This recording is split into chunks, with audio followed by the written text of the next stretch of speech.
I never thought I'd post something like this, but I feel like I need to get it off my chest.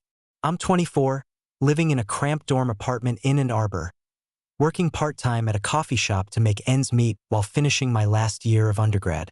Last fall, I lent my best friend, Jenna, $1,200. Not a small amount for me, especially when rent, tuition, and groceries constantly stretch my budget thin. But I thought I was helping a friend in need. That was the first mistake. Jenna and I had been inseparable since freshman year. Late-night Taco Bell runs, cramming for exams in the library, venting about boy drama. She was my ride or die. So when she told me she was between jobs and needed money to cover her car repair so she could keep her job at the diner, I didn't hesitate. "I've got you," I said, sliding the cash across the table at the coffee shop where we were working. She smiled, that same wide, trusting grin that had gotten me through so many bad days. "You're a lifesaver," she said, hugging me. I thought that was it. Weeks passed and I started asking casually about the money. "Hey, any chance you can start paying me back?" I text. Nothing. Just vague replies. "Soon, I swear. Things are tight." At first, I brushed it off. She was my friend, I wanted to trust her. But then she started avoiding me in person. She wouldn't respond to my messages, and whenever I ran into her in the dorm halls, she'd mumble something and walk away.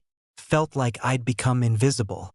I remember one night, I waited outside her dorm, hoping to catch her. I could see her shadow through the window, laughing with someone else, her hands wrapped around a Starbucks cup. Not a care in the world. My chest tightened. I banged lightly on the door. "Jenna, can we talk?" No answer. I knocked harder. "This isn't cool.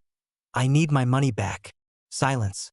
And then I heard the unmistakable line she'd say that will haunt me. "I don't owe you anything. I never did." I stumbled back into the hallway, heart pounding, trying to make sense of it. That couldn't be real. She had laughed, hugged me, promised. And now this? I felt dizzy, like the floor had fallen out from under me. I went home that night, sat on my futon, stared at the ceiling, and cried. Not just for the money, but for the betrayal. It was the first time I realized that sometimes people you think you know are capable of doing the unthinkable.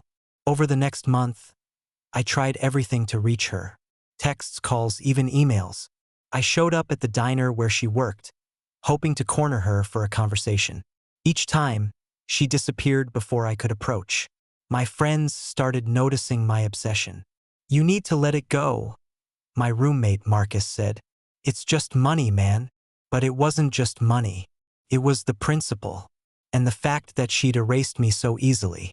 I remember one Thursday, I saw her at a bar near campus, the kind with sticky floors and neon lights buzzing overhead. She was laughing with a group of people, a drink in her hand, completely oblivious to me. I approached slowly, heart hammering, and said, "Jenna, seriously, we need to talk. Now." Her eyes flicked to me for a second, cold and sharp, before she smirked and said, "Not tonight. Maybe never."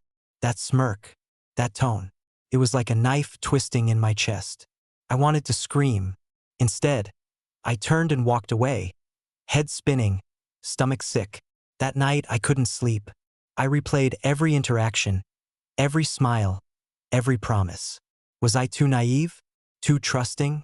I had to figure out why she'd done this. I did some digging. She'd been posting photos of new clothes, nights out, even a weekend getaway with a guy I didn't know. All the while, she ignored my texts. It was deliberate. She wasn't struggling. She was living it up on the money she had taken from me. Finally, I confronted myself with the truth. Jenna wasn't just avoiding paying me back. She'd vanished on purpose. The friend I thought I knew was gone. And me? I felt small, foolish, humiliated. But I also felt this spark, this rage, that wouldn't let me stay silent. I started jotting everything down, every lie, every avoidance tactic. I wanted a record not just for me, but in case anyone else ever got tangled up with her. Then the text came, out of nowhere. "You really think I care about what you think? You're pathetic." I stared at it for a long time. The words burned, but also crystallized something inside me. This wasn't about friendship anymore. It was about self-respect. And that's when I realized I couldn't chase her. It would only destroy me. But maybe, just maybe, I could take control in another way. So I did what felt insane at the time. I documented everything. Dates, screenshots, receipts, messages. I filed a small claims case. Jenna freaked when she got the notice. Suddenly, she was all, "Oh, I didn't mean it like that." But I refused to respond. I realized the satisfaction wasn't in confronting her in person. It was in taking a stand, showing her that disappearing didn't erase accountability. Court day came. The room smelled like stale coffee and cleaning chemicals. Jenna sat there, arms crossed, face flushed. When I stood to explain my case, I was shaking at first. But then I remembered all those nights waiting, worrying, replaying her betrayal. I spoke clearly. I let the judge see the truth, the receipts, the messages, the empty promises. And in that moment, I felt powerful in a way I never had before. I wasn't just a victim. I was someone who refused to be ignored. The judge ruled in my favor. Not a huge victory, $1,200, but enough to feel justice. Jenna didn't apologize. She didn't even look me in the eye. And as I walked out, I realized something important. Some people are incapable of loyalty, and some friendships aren't meant to survive money, pride, or lies. But you can survive them. You can rise above. I've kept the money, and I've kept my dignity.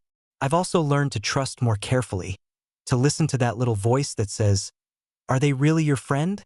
Sometimes you pay for lessons the hard way, and sometimes those lessons leave scars, but they also leave wisdom. Edit. For anyone who might be in a similar situation, my advice is, document everything, set boundaries, and don't be afraid to stand up for yourself. Money can come back, but trust? Once it's gone, it's gone.